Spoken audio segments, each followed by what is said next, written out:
Good evening. हम बेटा gas laws discuss कर रहे थे। आइडियल गैस इक्वेशंस पे हमने कुछ क्वेश्चंस देखे थे। उसके बाद हमने आरएमएस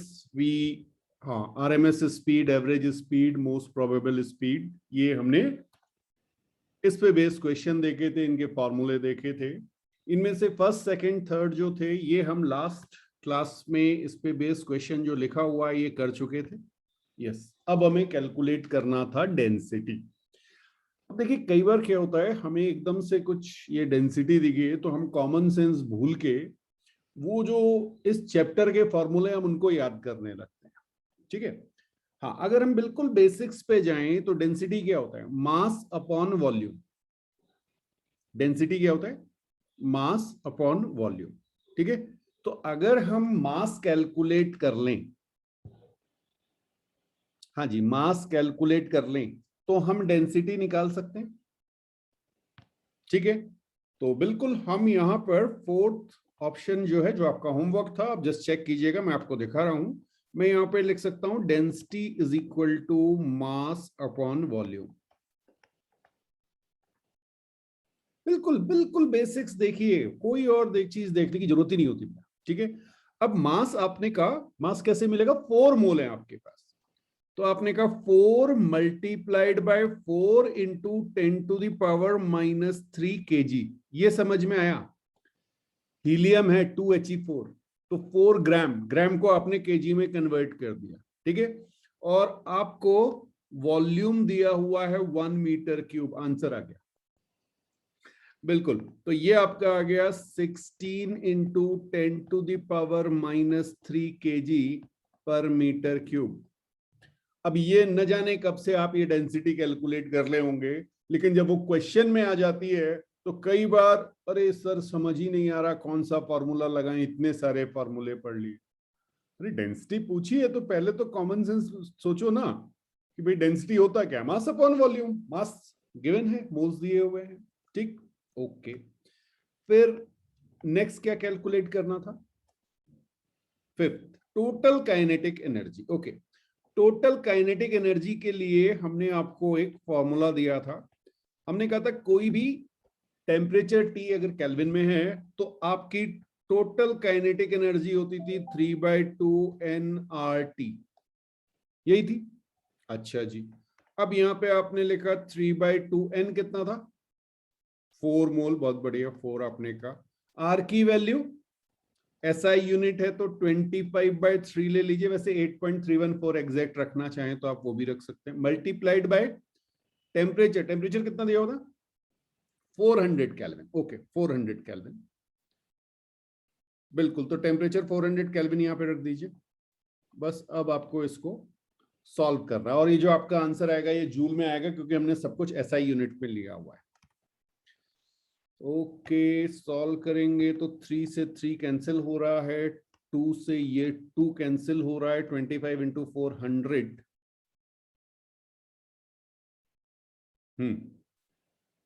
200,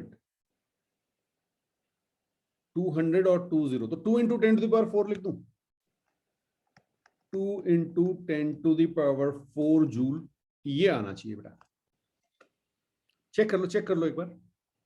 25 इंटू 4 इंटू 2, ये तो आपका 100 इंटू 2, 200 ही आ गया, और 20 और है, तो 2 इंटू 10⁻⁴ जूल आ गया था answer. Very good, very good. अच्छा, अब लास्ट देखिए। लास्ट जो आपको कैलकुलेट करना था वो था प्रेशर, पी टोटल हमने आपसे कहा था। अब एक चीज का ध्यान रखिएगा, जब भी आपको ये कई बार बोला नहीं जाता है, बट ये इक्वेशन आपको याद रखनी है, PV is equal to NRT, क्योंकि सारी चीजें हम आइडियल गैस इक्वेशन के ही लिए कर रहे हैं, तो ये इक्वेशन हमेशा आपकी पॉकेट में होती है। आइडियल गैस अगर गैस के बारे में मेंशन नहीं किया गया तो आपको आइडियल गैस लेना, और आइडियल गैस मतलब PV is equal to NRT आपकी जेब में।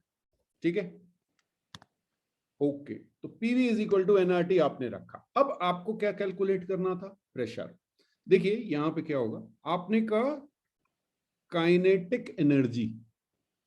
काइनेटिक एनर्जी का फॉर्मूला हमने आपको बताया 3/2 nRT, यही बताया। तो क्या मैं काइनेटिक एनर्जी को 3/2 पीवी नहीं लिख सकता हूं? मैंने क्या किया, इस एनआरटी को रिप्लेस कर दिया पीवी से आइडियल गैस इक्वेशन में। ये प्रैक्टिस आपको करनी पड़ेगी, नहीं तो होता क्या है, सब प्रेशर का फॉर्मूला याद नहीं आता। अरे प्रेशर का फॉर्मूला क्यों नहीं याद आ रहा है? बिल्कुल याद है आपको, PV is equal to NRT से निकल के आएगा। ठीक है, अच्छा अब देखिए क्या हो गया, प्रेशर आपका क्या आ गया, twice of kinetic energy by thrice of volume. Kinetic energy आप निकाल चुके हो, तो 2/3 काइनेटिक एनर्जी की वैल्यू रखिए 2 × 10⁴ डिवाइडेड बाय वॉल्यूम। वॉल्यूम आपका था 1 मीटर क्यूब। ठीक है, हाँ यहाँ यूनिट नहीं लिख रहे हैं क्योंकि हमें पता है सारी की सारी एसआई यूनिट है, तो सीधे सीधे हमारा जो आंसर आएगा वो किस में आ जाएगा, प्रेशर है। हाँ जी, प्रेशर पास्कल में आ जाएगा, एसआई यूनिट, बिल्कुल सही। तो यहां से आपने देखा ये आपका आ गया 4/3 × 10⁴ पास्कल। चेक कर लीजिए एक बार अपने एंड पे। हाँ बिल्कुल, आप इसे 1.33 × 10⁴ पास्कल भी लिख सकते हैं। बहुत सिंपल से क्वेश्चंस इनके होते हैं, बस आपको अवेयर रहना होता है कि कहाँ पे क्या चीज हमें करनी। एक इक्वेशन हमेशा आइडियल गैस जैसे ही कहा जाए या कुछ गैस के बारे में कुछ भी मेंशन ना हो तो आइडियल गैस लेना, ठीक है। हाँ, अदरवाइज रियल गैस के लिए हमेशा क्वेश्चन में कोई ना कोई हिंट होगा।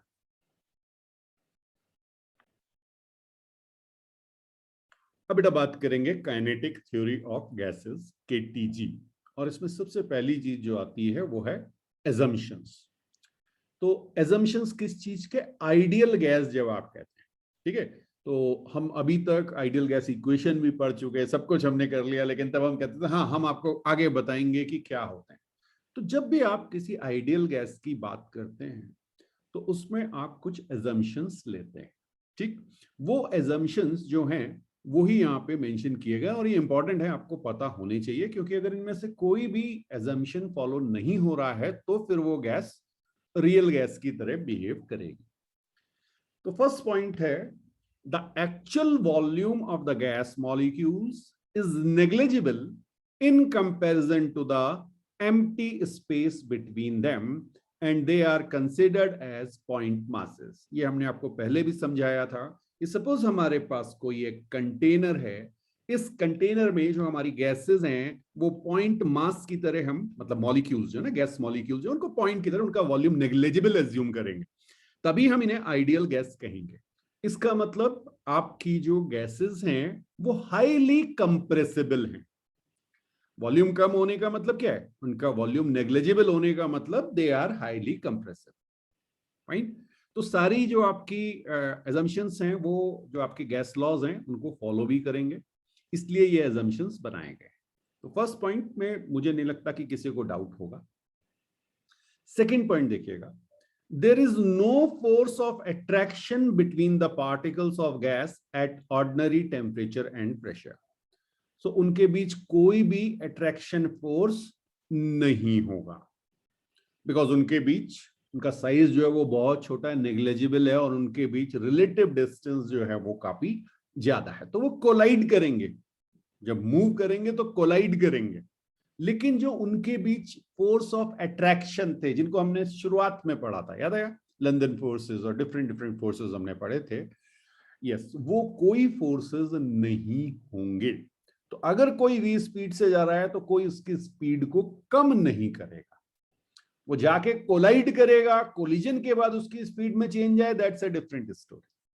बट कोई उसको अट्रैक्ट करके, पुल करके या पुश करके, इस तरह से कोई अट्रैक्शन, जनरली अट्रैक्शन ही होगा, ठीक है, बट हाँ कोई इस तरह का फोर्स नहीं होगा, केवल कोलिजन की वजह से उनकी वेलोसिटी में चेंजेस आएंगे, फाइन।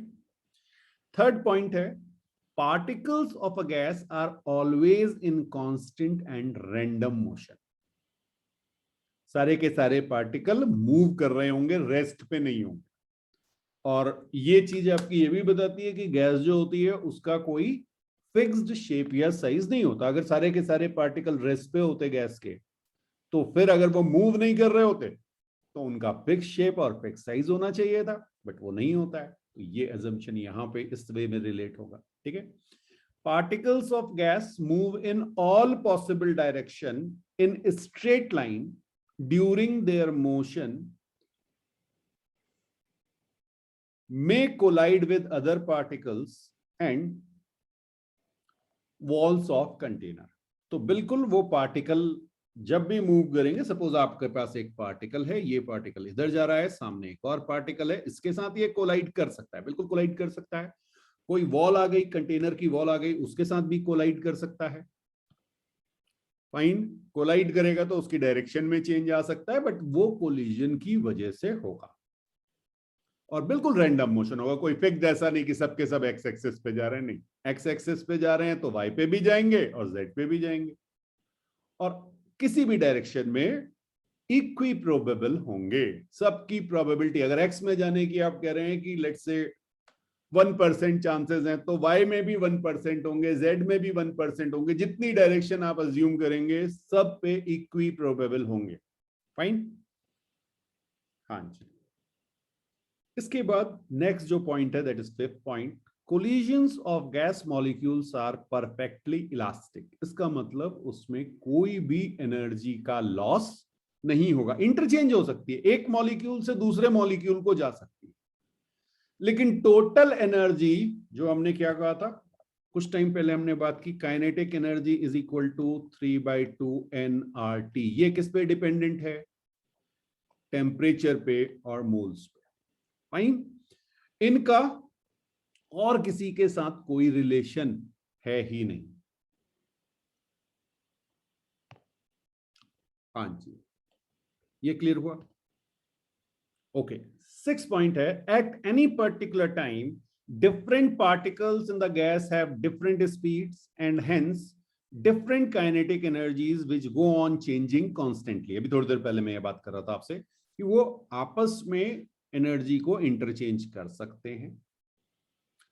अगर वेलोसिटी चेंज हो रही है पार्टिकल की, इसका मतलब उसकी काइनेटिक एनर्जी भी चेंज हो रही होगी। हाफ mv² काइनेटिक एनर्जी होती है, तो मास तो सेम रहेगा, लेकिन अगर वेलोसिटी चेंज हुई है, स्पीड चेंज हुई है, तो उसकी काइनेटिक एनर्जी चेंज हो रही है। लेकिन एक चीज का ध्यान रखिएगा बेटा, वो जो distribution of speed last class में आपको कराया था, मैक्सवेल डिस्ट्रीब्यूशन ना, हाँ, वो जो ग्राफ था वो एग्जैक्टली सेम रहेगा। इसका मतलब अगर एक पार्टिकल मोस्ट प्रोबेबल से टकरा के एवरेज की ओर मूव कर रहा है, तो दूसरा वाला पार्टिकल उसकी जगह शिफ्ट हो रहा होगा। तो नंबर ऑफ पार्टिकल्स, ऐसा नहीं कि आप कोलाइड कर रहे हैं तो सबके सब मोस्ट प्रोबेबल को जो है आपने कहा नहीं सर अब ये एवरेज हो गई, ऐसा पॉसिबल नहीं। ठीक है, मोस्ट प्रोबेबल जितनी थी वो उतनी रहेगी। फिक्स टेम्परेचर की बात हो रही है, तो वो केवल टेम्परेचर डिपेंडेंट। यस, किसी एक पर्टिकुलर गैस के लिए। दूसरी गैस होगी तो फिर तो मॉलिक्यूलर मास भी आ जाएगा। ठीक है, नेक्स्ट पॉइंट है, average kinetic energy of the gas molecule is directly proportional to the absolute temperature. और ये हमने आपको बताया था, अभी अभी फॉर्मूला भी लिखा था, kinetic energy is equal to 3/2 nRT। तो आप यहां कह सकते हैं kinetic energy is proportional to absolute temperature. N आपका 1 मोल ले लीजिए, तो पर मोल के लिए वो फिक्स्ड है, वो कांस्टेंट है। आर की वैल्यू आप यूनिवर्सल गैस कांस्टेंट है, ये भी फिक्स है। तो ये केवल और केवल किस पे डिपेंड करती है? टेम्परेचर पे। अगर आप टेम्परेचर को इंक्रीज करेंगे तो उनकी काइनेटिक एनर्जी बढ़ जाएगी। काइनेटिक एनर्जी बढ़ने का मतलब स्पीड का बढ़ना, स्पीड का बढ़ने का मतलब ज्यादा स्पीड से कोलाइड करना, यानी ज्यादा फोर्स और ज्यादा प्रेशर। तो आप हर तरह से इनको रिलेट कर सकते हैं। यस, इन सारे पॉइंट्स को नोट कीजिए, फिर आगे बात करते हैं। तो टोटल हमारे पास 7 एजम्पशंस बुक्स में हो सकता है यही 7 पॉइंट्स को 5 पॉइंट्स में ही लिख दें कंबाइन करके, या और ज्यादा इलेबोरेट करके इसके 10 या 11 पॉइंट्स बना दें, बट इन नटशेल ये मेन पॉइंट्स हैं। अब बेटा बात करेंगे, आइडियल गैस तो हमने पढ़ ली, रियल गैस बिहेवियर। अब जरा समझने की कोशिश करते कि भाई ये गैस रियल कैसे हो जाती है। जनरली तो हम रियल गैस ही कहते हैं ना, नॉर्मल जो हमें गैसेस मिलती हैं। ये कह सकते हैं हम कि कब हमारी रियल गैस आइडियल गैस की तरह बिहेव करेंगी। इंपॉर्टेंट पॉइंट है, इंपॉर्टेंट कॉन्सेप्ट है। और जनरली आपको इससे क्वेश्चंस मिलते हैं। हाँ, थोड़ा सा समझने वाली चीज है आसान, मुश्किल बिल्कुल नहीं है, लेकिन क्योंकि उस वे में समझाया नहीं जाता है इसलिए कई बार स्टूडेंट्स को मुश्किल आती है। आप इसको नॉन आइडियल बिहेवियर भी कह सकते हैं, नॉन आइडियल बिहेवियर। ठीक है, अच्छा, इसको शुरू करने से पहले मैं आपके पास दो कंटेनर दिखा रहा हूं, थोड़ा सा आपको जो है एक आइडिया मिलेगा। मैंने बिल्कुल आइडेंटिकल कंटेनर बनाए, मैंने देखिएगा दो कंटेनर है मेरे पास, और इसमें मेरे पास एक मूविंग पिस्टन है। पहले मैं इस कंटेनर को बंद कर दूं, और ये मेरे पास एक पिस्टन है, ये मूविंग पिस्टन है, ठीक है। और इस कंटेनर में मैंने कुछ गैस ले ली है, तो आप भी इसको इस वे में, अच्छा ये भी हम ना डॉट्स भी काउंट कर लेते हैं, 12, 15, 18, 21 डॉट्स मैंने बनाए, ठीक है। अब ये नहीं कि आप 21 मॉलिक्यूल लेंगे, ये मतलब नहीं है, सिर्फ आपको कंपैरिजन करके दिखाने के लिए मैंने ऐसा कहा। और अब मैंने ये पिस्टन को मूव करा दिया लाइक दिस, बहुत ध्यान से समझना बेटा। और जो गैस थी वो अभी भी वही गैस अंदर है, तो 1 2 3 4 5 6 7 8 9 10 11 12 13 14 15 16 17 18 19 20 21 डॉट्स मैंने देखा थी। हाँ, ठीक है। अब थोड़ा सा इसको समझने की कोशिश कीजिए, बना लीजिए, बिल्कुल बना लीजिए, बिल्कुल बना लीजिए। अब बेटा टोटल वॉल्यूम जो पहले केस में मैं ले रहा हूं, टोटल वॉल्यूम जो मेरा है, लेट्स से मैं उसे V1 कह देता हूं, ठीक है। और जो रिजिड वॉल्यूम है, रिजिड वॉल्यूम है गैसेस का, okay, rigid volume of gas molecules, हाँ, जो केवल गैस के मॉलिक्यूल ने जो वॉल्यूम कंज्यूम किया उसको हम V0, ये बात हम पहले कर चुके हैं कौन से वॉल्यूम है। और यहां आपको क्लियरली दिख रहा है कि V1 जो है वो V0 से बहुत बड़ा है, ठीक है। तो मैं ये कह सकता हूं V1 माइनस V0, ये मेरा V1 के बराबर है। कब? ये जो मैंने केस 1 लिया हुआ है, ठीक है। और अगर आपको याद हो तो जो हमने एजम्पशन लिया था ना आइडियल गैस का, उसमें पहला एजम्पशन क्या था? जो हमारे गैस मॉलिक्यूल्स का वॉल्यूम है, देखिए देखिए आपने लिखा है, हाँ, जो हमारे गैस मॉलिक्यूल्स का वॉल्यूम है वो हमारे कंटेनर के वॉल्यूम से बहुत कम है। समझ में आ गया? तो केस 1 को हम क्या कह सकते हैं? आइडियल। ये गैस कोई भी हो सकती है बेटा, ध्यान रखिएगा, ये गैस कोई भी हो सकती है, लेकिन अगर आपने इसका जो वॉल्यूम है, कंटेनर का वॉल्यूम, वो गैस के वॉल्यूम से बहुत ज्यादा रखा है, जैसा कि मैंने आपको दिखाया अभी, तो आप कह सकते हैं कि ये गैस आइडियल गैस की तरह बिहेव करेगी, ठीक है। अच्छा, अब देखिए केस 2 दिखा रहे हैं आपको, केस 2 को थोड़ा सा स्टडी करते हैं। हाँ, केस 2 में लेट्स से वॉल्यूम आपने देखा, वॉल्यूम V2 हो गया, कम हो गया। चलिए मैं आपको वॉल्यूम भी दिखा दूं, V2 में किसको कह रहा हूं। ये जो आपको कंटेनर का वॉल्यूम ग्रीन कलर से दिख रहा है ना, ये मेरा V2 है बेटा, ओके। और वो जो रेड स्पॉट दिख रहे हैं, वो जो 21 डॉट्स मैंने बनाए थे, वो वॉल्यूम तो अभी भी V0 है। तो V2 मेरा टोटल वॉल्यूम है, V2 तो टोटल वॉल्यूम हो गया।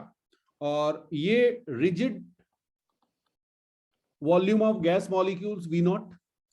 लेकिन अब आप ये नहीं कह सकते कि V2 जो है वो V0 से बहुत बहुत बहुत ज्यादा, आप ये कहेंगे कि V2 V0 से बड़ा है, फाइन, बिल्कुल है, बिल्कुल है, लेकिन बहुत बड़ा है ऐसा नहीं, क्योंकि हमने क्या किया, हमने V2 को काफी रिड्यूस कर दिया, ओके। अब क्या होगा? अब V2 minus V0 is not equal to V2, ये बात समझ में आई? अब तो सिग्निफिकेंट हो गया इनका वॉल्यूम, ठीक है। तो ये केस आपका कहलाता है केस 2, जिसे आप कहते हैं, ये आपका हो जाता है नॉन आइडियल, क्योंकि इसमें फर्स्ट जो आपका एजम्पशन था वो फॉलो नहीं हो रहा है, ठीक है, डेविएट कर रही है उससे। कुछ बात समझ में आई? पहला पॉइंट। अच्छा, तो यहां पे आप लिखना चाहें तो लिख लीजिए, rigid volume of gas molecules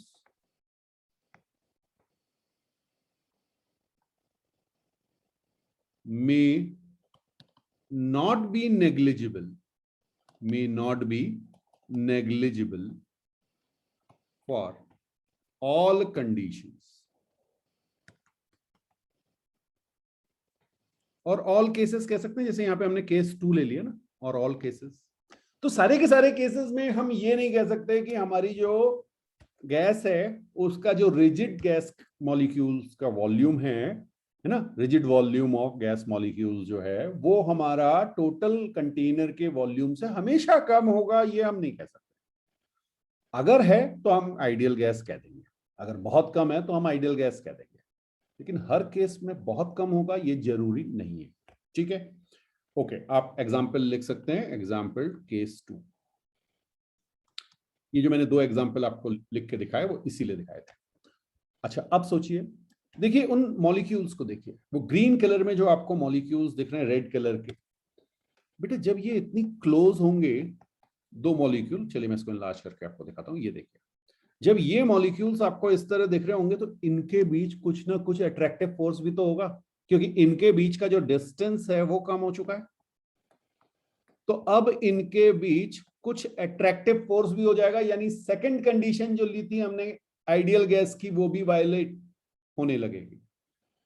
ठीक, तो बिल्कुल आप इसको लिख सकते हैं, यस यस यस, लिखिएगा,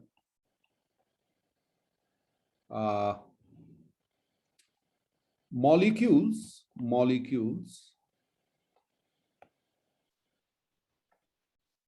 may also interact in case 2 because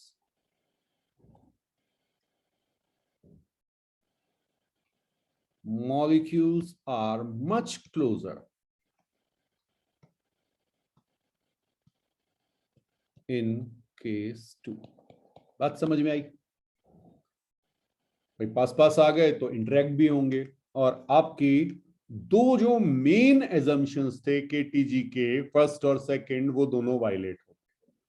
इसका मतलब जैसे ही आपने आइडियल गैस के एजम्पशन से वायलेट किया, अब आपकी गैसेस क्या होंगी? रियल हो जाएंगी। फाइन, तो लिख लीजिएगा आप चाहें तो, 2 मेन assumptions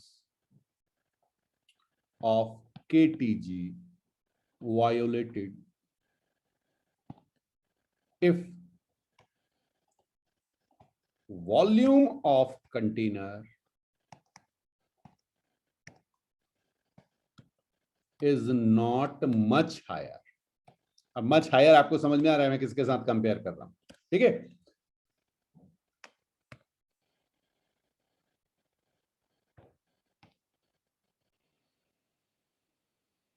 अब बेटा हम बात कर रहे थे कि आइडियल जो गैस है हमारी, उसके लिए आइडियल गैस की इक्वेशन थी PV is equal to nRT।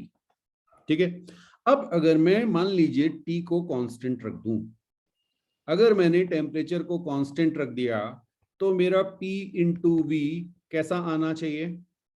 Constant. इसका मतलब क्या है?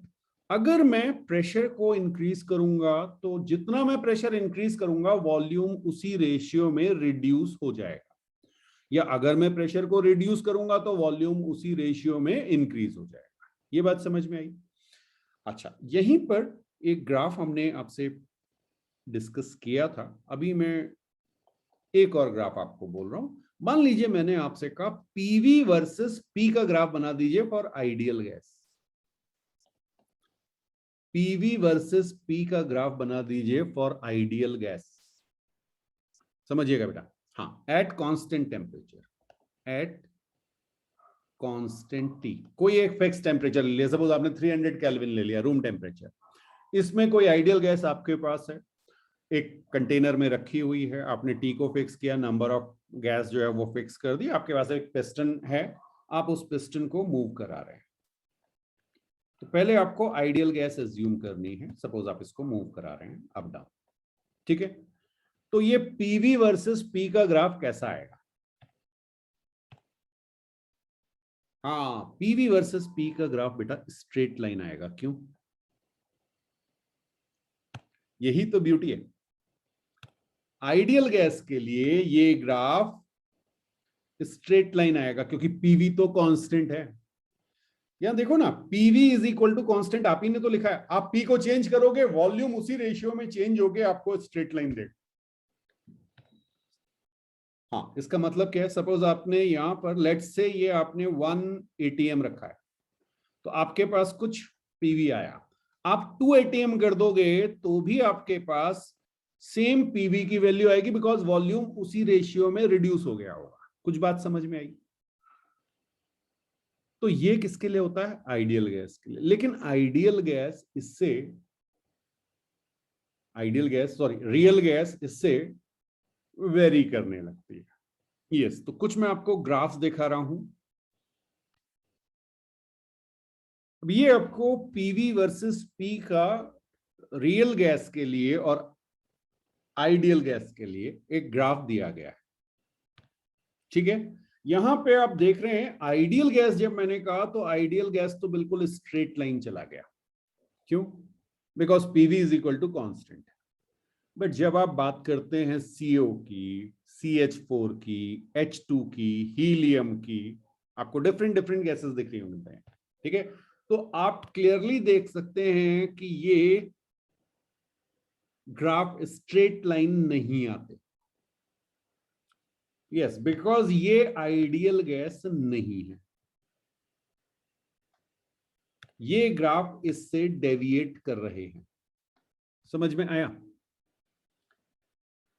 तो यही मतलब है रियल गैस का और आइडियल गैस का, रियल गैस और आइडियल गैस। अब हम आगे ये देखेंगे कि कब ये रियल गैस आइडियल गैस की तरह बिहेव करेंगी। हाँ, कुछ और पॉइंट्स हैं, पहले उनको डिस्कस कर ले, समझते हैं, फिर आगे बात करते हैं। अब बेटा यही ग्राफ आपको पीवी ग्राफ के टर्म्स में भी मिल सकता है। यहां पे समझिएगा इस चीज को, आपको रेड कलर से एक ग्राफ दिखाया गया है, पीवी ग्राफ, ठीक है। हाँ, रेड वाला ग्राफ जो है वो आपका आइडियल गैस के लिए है। इतना होना चाहिए था थियोरेटिकली। अगर आप बात करेंगे, आपने फॉर्मूला लगाया, आपने कहा मैंने प्रेशर को डबल किया तो मेरा वॉल्यूम हाफ हो जाना चाहिए, बट रियलिटी में ऐसा नहीं होता बेटा। रियलिटी में जो आपका वॉल्यूम है वो थोड़ा सा वेरी करता है। और रियल गैस आपको दिख रहा है, देखिए माइनर सा डिफरेंस है। एक पॉइंट ऐसा है जहां पे ये एग्जैक्टली सेम है दोनों, चाहे आप रियल गैस ले लीजिए चाहे आइडियल गैस ले लीजिए, बट जनरली आपकी रियल गैस वेरी कर। अब ये डिपेंड करेगा कौन सी गैस है, अलग अलग गैसेस के लिए ग्राफ अलग अलग बनेगा। बट हमने एक रियल गैस ली, एक आइडियल गैस ली, और यहां पे हमने कहा कि ये डेविएट करती है किससे? आइडियल गैस बिहेवियर से। जो होना चाहिए उसमें माइनर सा डेविएशन आता है, और इसी डेविएशन को कंसिडर करने के लिए बिल्कुल आप ये लिख सकते हैं, if we measure P and V, पहले लिख लीजिए इसको, हाँ बना भी लीजिए, इंपॉर्टेंट ग्राफ है। If we measure P and V, pressure and volume, in case of real gas by changing P और वी, किसी को भी एक को भी चेंज कर सकते हैं, ठीक है। The real gas deviates from ideal gas graph. Heading डालिएगा कंप्रेसिबिलिटी फैक्टर Z। अब यहां पे पहले मैं इक्वेशन अभी दिखा रहा हूं। Z is equal to 1 means no deviation, no deviation, या इसी को आप कहेंगे आइडियल गैस। जब भी आपका Z1 आएगा, अभी Z है क्या वो बता रहा हूं, और Z नॉट इक्वल टू 1, इसका मतलब डेविएशन हो रहा है, ठीक है। या आप कह सकते हैं ये कौन सी गैस है? आपकी रियल गैस। तो Z अगर आपका 1 नहीं आए अब 1 नहीं आने में आपके पास दो केसेस हो सकते हैं भाई, z 1 से बड़ा हो सकता है या z 1 से छोटा भी तो हो सकता है, ठीक है। ओके, तो z ग्रेटर देन 1 को कहेंगे पॉजिटिव डेविएशन, पॉजिटिव डेविएशन, और z लेस देन 1 को नेगेटिव डेविएशन, ये सबको पता है, z कम हो रहा है। अभी भी आपने ऊपर एक ग्राफ देखा था, हाँ अभी वो z के टर्म्स में नहीं कराया था, बट अभी मैं समझा दूंगा आपको, डोंट वरी आ जाएगा, ठीक है। हाँ, अब जो हमने आइडियल गैस इक्वेशन लिखी थी ना, PV is equal to nRT, इस आइडियल गैस इक्वेशन को हम थोड़ा सा चेंज कर देते हैं और हम इसे लिख देते हैं PV is equal to ZnRT, PV is equal to ZnRT। यहां पे Z जो है वो मेरा क्या है, कंप्रेसिबिलिटी फैक्टर, ठीक है। हाँ, यहां से अगर आप Z की वैल्यू को कैलकुलेट करें तो Z क्या आ गया, PV अपॉन nRT। अब देखिए, अगर आपने Z की वैल्यू 1 रखी तो PV is equal to nRT follow हो रहा है, यानी वो आइडियल गैस है, और अगर 1 नहीं है तो डेविएशन हो रहा है, वो रियल गैस है। कुछ बात समझ में आई? तो बहुत आसान सी चीज है, बस आपको एक बार अपने दिमाग में बैठाना पड़ेगा कि भाई ये Z क्या है, ठीक है। ओके, अच्छा, कई बुक्स में ना इसे ऐसे लिख दिया जाता है, assume n is equal to 1 mole. हाँ, 1 मोल ले लिया आपने, ठीक है। तो n की वैल्यू 1 हुई, तो जो आपका वॉल्यूम होता है ना, V को कहते हैं Vm, मोलर वॉल्यूम। एक मोल का वॉल्यूम जो है उसे वो मोलर वॉल्यूम कहते हैं।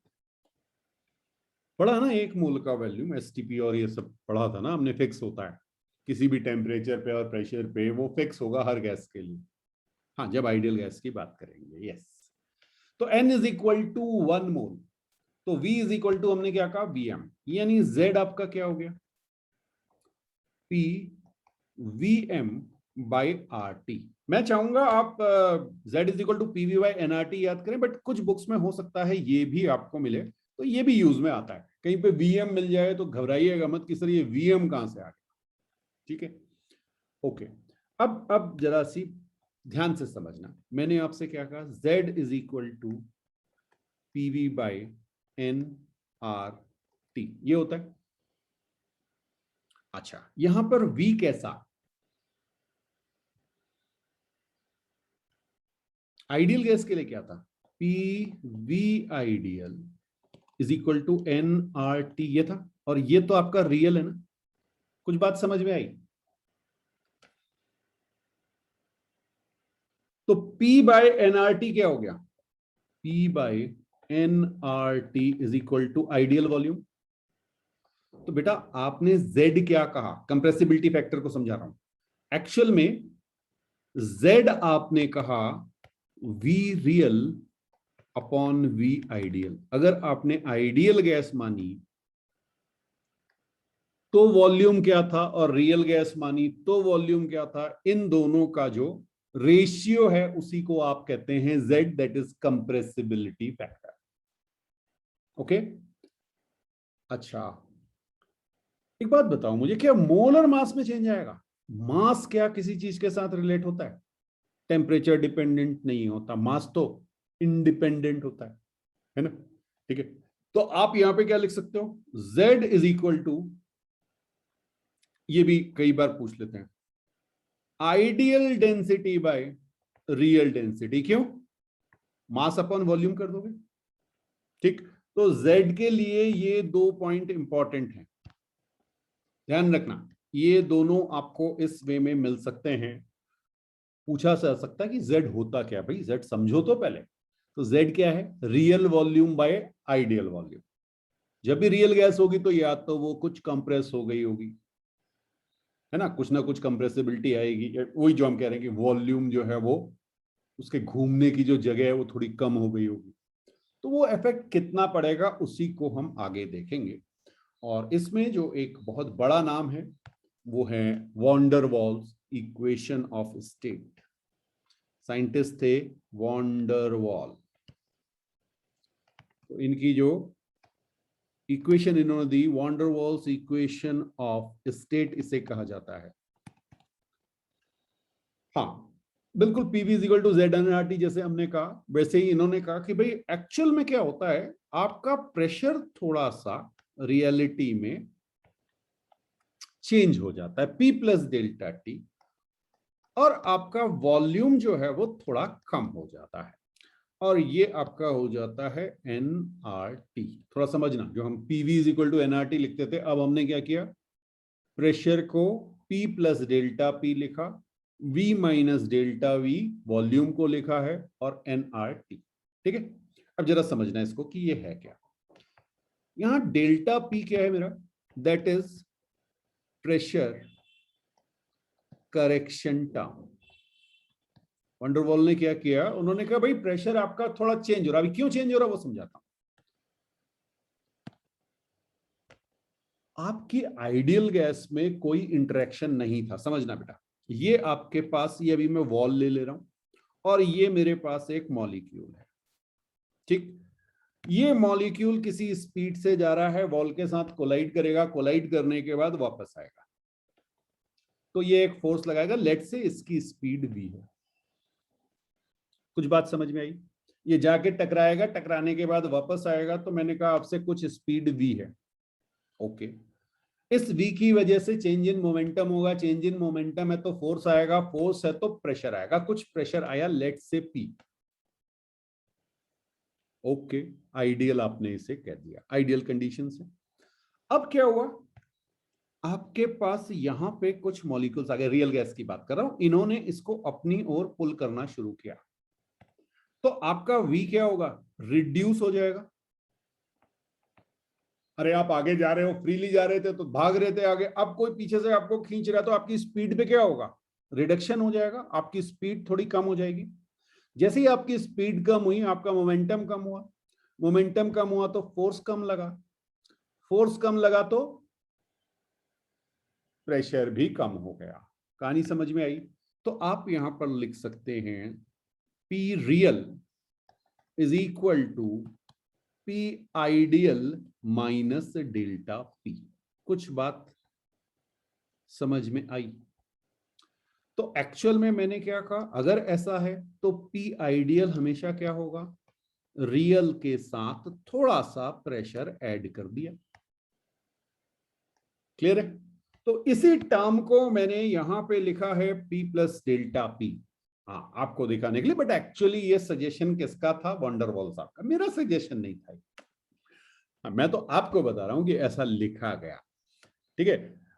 सिमिलरली वॉल्यूम जो था वो थोड़ा सा रिड्यूस हो गया होगा रियलिटी में, जो वॉल्यूम V था गैस कंटेनर का, उसमें से कुछ वॉल्यूम गैसेस के वजह से रिड्यूस हो गया होगा, फाइन, ओके। तो यही आपका डेल्टा P और डेल्टा V है। अब देखिए उन्होंने डेल्टा P की वैल्यू बताई थी, उसको नोट कर लीजिए, ये इंपॉर्टेंट है। करेक्शन टर्म जो है वो डेल्टा P लिखिएगा an square by v square, an square by v square, ये आपका डेल्टा P है, और डेल्टा V जो वॉल्यूम करेक्शन टर्म है वो है n इंटू बी, जहां पर a और b आपके कांस्टेंट है। अभी इनकी बात करेंगे आगे, ठीक। तो अब आपकी जो इक्वेशन होती है वो क्या बनती है, वंडरवॉल इक्वेशन इसे कहते हैं, p plus an square by v square multiplied by v minus n b, that is equal to nRT। ये है एक्चुअल में आपकी gas equation, Van der Waals equation of state, ठीक है। बिल्कुल, आप चाहें तो इसे n इज इक्वल टू 1 और v is equal to vm molar volume के टर्म्स में लिख सकते हैं। मैं इसलिए बता देता हूँ बेटा, कई बार जो है किसी स्कूल में आपको जो है इसी टर्म्स में पढ़ाया किसी टीचर ने, तो फिर आपके स्कूल में जो है कुछ मुश्किल आ सकती है, इसलिए मैं ये दोनों ही आपको बता रहा हूँ। तो उस केस में आप लिखेंगे a by V M square, ये समझ में आया, n की वैल्यू 1 रख दीजिए, v की जगह vm, vm क्या है, मोलर वॉल्यूम, ओके। ये आपका हो गया vm minus B is equal to R T. ठीक है, बट मैं चाहूंगा आप ऐसे याद रखिए, स्टैंडर्ड ये है।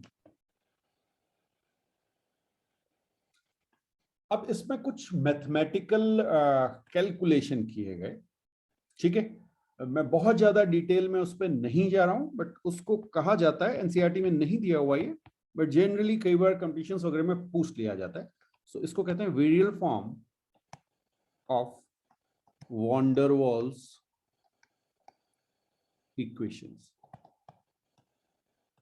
हाँ जी, वेरियल फॉर्म का मतलब होता है z इज इक्वल टू, आप लिखते हैं a plus B by molar volume plus c by VM square, इस तरह से।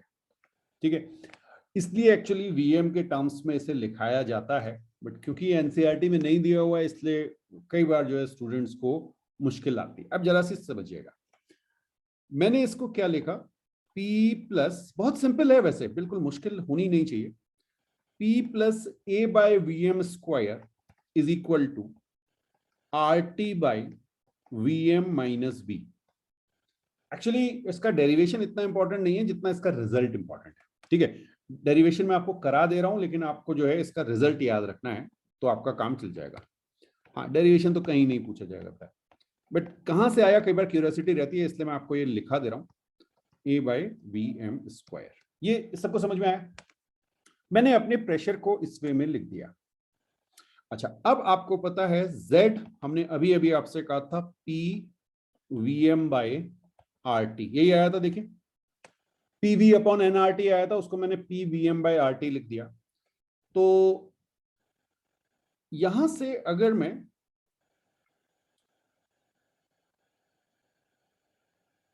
ओके क्या लिखें, इसको ऐसे लिख सकते हैं। चलिए एक मिनट होल्ड कीजिएगा।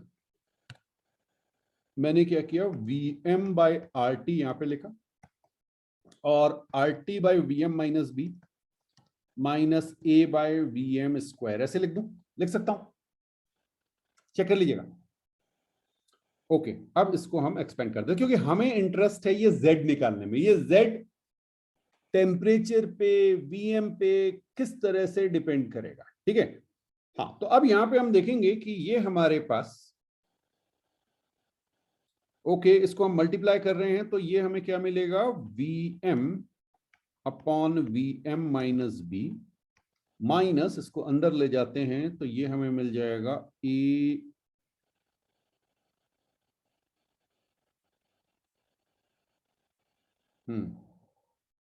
वी एम से मल्टीप्लाई किया ना,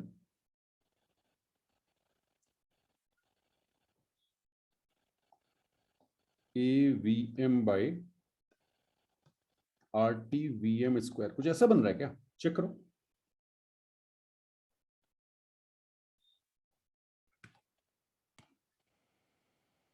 अब बेटा यहां पे आप देखिए, यहां पे आप इसे लिख सकते हैं 1/1 minus B by V M. मैंने क्या किया, न्यूमरेटर और डिनोमिनेटर दोनों को वी एम से डिवाइड कर दिया। ठीक है, और यहां पे मैं लिख सकता हूं minus A by R T V M. ये हमारी एक इक्वेशन बन जाती है। ठीक, और ये जो है ये एक इनफाइनाइट जीपी का सम होता है। मैं आपको यहाँ पे जीपी आप पढ़ेंगे अभी आगे मैथ्स में, मैं आपको बता दे रहा हूं, 1 plus B by V M whole square plus B by V M whole cube. अगर इस तरह की एक इनफाइनाइट जीपी है, ज्योमेट्रिक प्रोग्रेशन कहते हैं, जिसमें आपकी एक फिक्स्ड इंटरवल के साथ आप मल्टीप्लाई करते हैं। ठीक है, तो इसका जो सम आता है ये आपका होता है बेटा 1/1 minus B by V M. ठीक है, ये इसको आप ऐसे भी लिख सकते हैं, 1 plus R square plus R cube up to infinity when R is less than 1। तो ये इसका सम जो होता है ये आपका होता है 1/1 माइनस आर। ये है एक्चुअल में जो आप जीपी में पढ़ेंगे। ठीक है, तो यहां पर हम इसको रिवर्स ले रहे हैं। ये जो टर्म आपको दिख रहा है इसको आप एक्सपेंड कर देते हैं जीपी की तरह, इसकी तरह। ये देखिए ये वाली चीज यहां पे आ रही है। ओके, और ये आपकी जो इक्वेशन बन जाती है, अब ये आपको याद रखना है कि मेरी इक्वेशन क्या बनी, z is equal to 1 plus B minus A by R T 1/Vm plus B square by Vm square plus B cube by Vm cube, इस तरह की आपके पास इक्वेशन बन जाएगी। ठीक है, और इसी को आप कहते हैं virial form of VIRIAL, virial form of van der Waal equation. ठीक है, तो ये आपकी Z की वैल्यू आई। अब इसकी इंपॉर्टेंस क्या है वो मैं आपको बताने जा रहा हूं। देखिए Z हमने निकाल लिया, इसके डेरिवेशन कहीं नहीं आएगा, तो आपको यह पता है कि Z मेरा इस तरह का आता है। अब केस 1 ले रहे हैं, केस 1 समझिएगा। जब हमने आपसे कहा हमारा जो मोलर वॉल्यूम है वो बहुत ज्यादा, उसे हम अभी इनफाइनाइट कह ले रहे हैं, या इसे ही हम कहेंगे हमारा जो प्रेशर है वो 0 है। इनफाइनाइट वॉल्यूम का मतलब समझ में आया? Yes, okay okay, fine fine, ठीक है, बिल्कुल बिल्कुल। अब आप क्या कहेंगे भाई, जब आपका Vm बहुत बड़ा है, मोलर वॉल्यूम बहुत ज्यादा है, तो 1/Vm क्या हो जाएगा? टेंडिंग टूवर्ड 0, और बाकी जितनी वैल्यू है 1/Vm स्क्वायर, 1/Vm क्यूब, ये सब भी क्या हो जाएंगी? 0। तो आपके Z की वैल्यू क्या आ जाएगी? 1। इसका मतलब आपकी गैसेस किस तरह से बिहेव करेंगी? Ideal gases. कुछ बात समझ में आई? तो वो जो वैन डर वाल इक्वेशन बनाई गई थी, वो जो कंप्रेसिबिलिटी फैक्टर देखा गया था, उसको अब हम एक्सप्लेन कर रहे हैं कि उससे क्या होता है, वन कैसे कैसे वेरी करता है। तो हमने कहा जब हमारे पास वॉल्यूम बहुत ज्यादा है तो हमारा Z हर कंडीशन के लिए कितना रहेगा? 1। आप कोई भी प्रेशर ले लीजिए, कोई भी टेम्परेचर ले लीजिए, Z की वैल्यू 1 आएगी। ठीक है, तो ये केस 1 हुआ। अब केस 2, इसका मतलब कोई रियल गैस होगी ही नहीं। कब? जब आपका वॉल्यूम बहुत ज्यादा हो। यही तो हमारा पहला एजम्पशन था।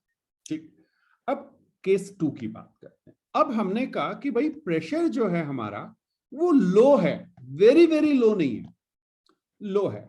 वॉल्यूम हाई है लेकिन बहुत ज्यादा ऐसा नहीं है।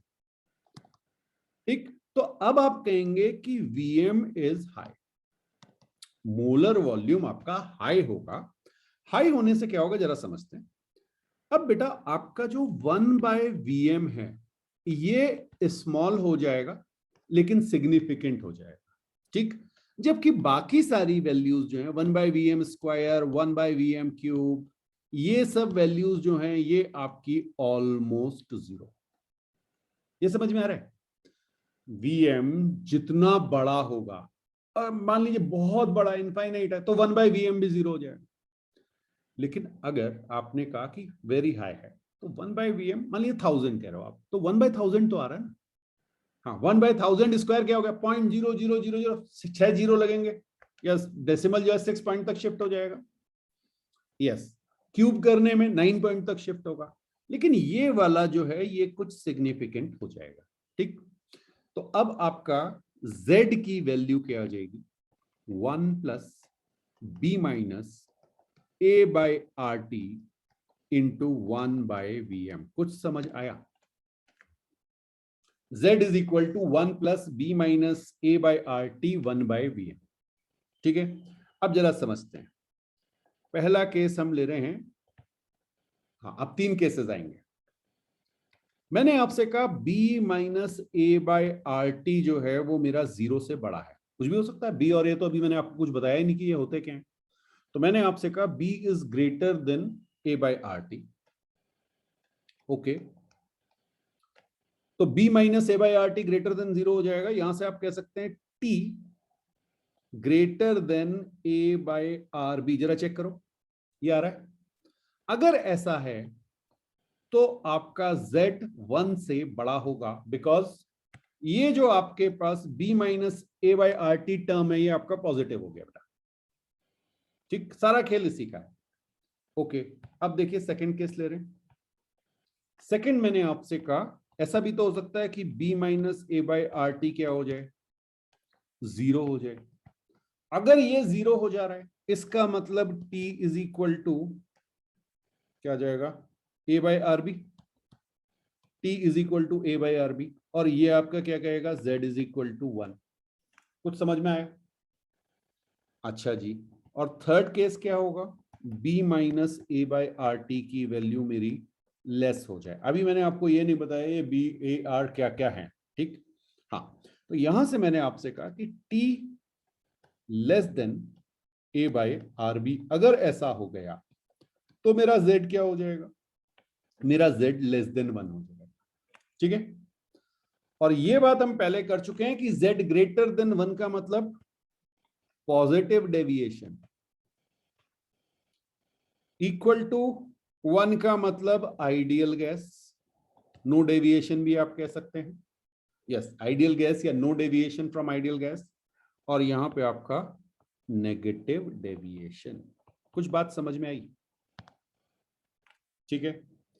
अच्छा, अब ये जो T है ना, कौन सा, TB is equal to A by RB, जहां पर आपकी रियल गैस और आइडियल गैस दोनों सेम वे में बिहेव करती हैं, यानी रियल गैस आइडियल गैस बन जाती है। हाँ, इसी को आप कहते हैं बॉयल्स टेम्परेचर। बॉयल्स टेम्परेचर, कई बार ये पूछा गया है कि व्हाट इज बॉयल्स टेम्परेचर, तो डेफिनेशन लिख लीजिएगा, temperature at which a real gas obeys ideal gas law. Temperature at विच, देखिए पहले वाले केस में तो टेम्परेचर की कहानी नहीं थी, कुछ भी कर लो, अगर वॉल्यूम आपने ज्यादा के ले लिया, वॉल्यूम Vm आपका वेरी वेरी हाई है, तो Z की वैल्यू 1 आनी है, टेम्परेचर डिपेंडेंसी नहीं। लेकिन अगर आपने कहा Vm हाई है, वेरी वेरी हाई नहीं है, हाई है, तो आप कहेंगे अब आपकी टेम्परेचर डिपेंडेंसी आ गई। Temperature at which real gases obeys ideal gas law. Okay, बिल्कुल बिल्कुल बिल्कुल, इसे नोट कीजिए। तो अब अगर हम केस 1 की बात करें, जो पहला केस हमने कहा, हमने आपसे क्या कहा, Z इज इक्वल टू 1, यानी हमारी गैसेस आइडियल होंगी अगर हमारे पास प्रेशर 0 है, या हम कह सकते हैं मोलर वॉल्यूम हमारा बहुत ज्यादा है, इनफाइनाइट है। पहले केस में, हाँ, तो इसको आप वेरी वेरी लो प्रेशर या वेरी लो प्रेशर लिख सकते हैं, ठीक। तो वेरी लो प्रेशर पे सारी गैसेस आइडियल गैस की तरह बिहेव करेंगी, ठीक। फॉर ऑल टेम्परेचर, क्लियरली लिख लीजिए, हर टेम्परेचर पे ये फॉलो होगा। इसीलिए जब गैस लॉज फॉलो कराने होते हैं तो प्रेशर को क्या कर लिया जाता है, काफी काफी रिड्यूस। अब सेकंड केस जो हमने पढ़ा था, उसमें हमने कहा था low to moderate pressure, low to moderate pressure. और जब लो टू मॉडरेट प्रेशर की बात आएगी तो केस ए हमने कहा था, अब मैं उसको डिफरेंट वे में लिख रहा हूं, मैंने आपसे कहा टेम्परेचर अगर मेरा बॉयल्स टेम्परेचर से ज्यादा है, T is greater than TV, case A देखिए, तो क्या होगा, Z equal to, sorry sorry sorry, पहले इक्वल कर लेते हैं, पहले इक्वल कर लेते हैं, आइडियल कर लेते हैं, T equal to TB, Z equal to 1 आ जाएगा, ठीक है। तो ये हमारी आइडियल गैस बिहेवियर हो जाएगा, ठीक है। कैसे भी आप लिख सकते हैं, वहां पे शायद मैंने 1 केस डिफरेंट लिखा हुआ था, है ना। Okay okay, T is equal to TB पे पहला केस जो है हमारा टेम्परेचर बॉयल्स टेम्परेचर है, तो हमने कहा रियल गैस भी आइडियली बिहेव करेगी, ओके। अब हमने आपसे कहा T greater than boils temperature, boils temperature से ज्यादा हो गया आपका टेम्परेचर, क्या होगा, आप कहेंगे Z ग्रेटर देन 1 है। Z ग्रेटर देन 1 का मतलब आपका पॉजिटिव डेविएशन, अभी बताऊंगा पॉजिटिव डेविएशन क्या है, ठीक है। और अगर आपका टेम्परेचर बॉयल्स टेम्परेचर से कम है तो क्या होगा, Z लेस देन 1 होगा, यानी आपका नेगेटिव डेविएशन।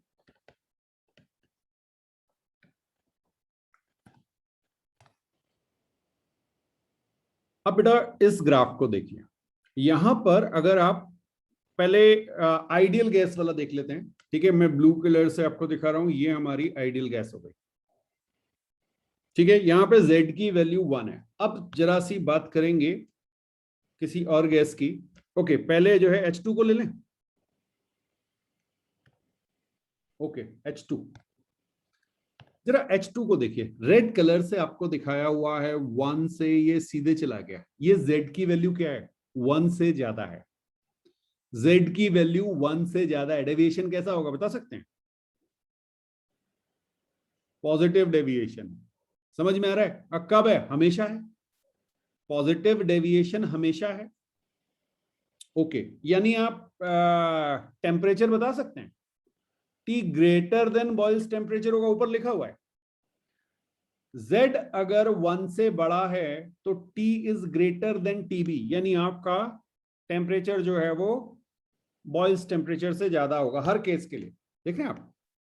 चलिए, अच्छा अब जरा ग्रीन वाले को देखिए, ग्रीन वाले को देखिए, ये गई, ये आपकी CO2 है। CO2 क्या हुआ, पहले ये नेगेटिव साइड पे डेविएट की, एक वैल्यू तक पहुंची और फिर ये वैल्यू Z की 1 की ओर मूव करने लगी। एक पॉइंट ऐसा आया जिस पॉइंट पर Z की वैल्यू 1 आ गई। कुछ समझ आया? यहां पर एक वैल्यू ऐसी आई जहां पर Z की वैल्यू 1 आ गई और फिर ये वैल्यू चेंज होने लगी। देख रहे हैं आप? जैसे जैसे आप प्रेशर को इंक्रीज कर रहे हैं, आपकी Z की वैल्यू में चेंज आ रहा है। इसी को आप पॉजिटिव या नेगेटिव डेविएशन कहते हैं। ठीक है, अगर Z की वैल्यू कम गई 1 से, नीचे गए आप ग्राफ में, तो वो नेगेटिव डेविएशन है, ऊपर गए तो वो पॉजिटिव डेविएशन है। तो ये आपको समझना है।